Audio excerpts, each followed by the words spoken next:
Il Papa ci ha comunicato durante la visita dell'Imina quello che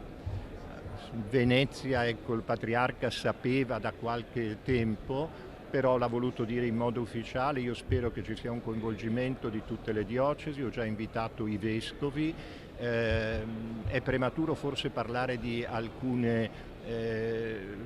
forme particolari che sta prendendo la visita, però spero ci possa essere un impegno, un incontro, un evento in cui in qualche modo possano essere coinvolte almeno rappresentanti delle diocesi di tutto il Triveneto, perché a me fa piacere, ecco, come metropolita della Regione Veneta, come Presidente della Conferenza Episcopale, che nessuno si senta escluso tra le diocesi nel possibile tempo di permanenza del Papa a Venezia, incominciando dai vescovi e anche da chi può essere rappresentante delle varie diocesi.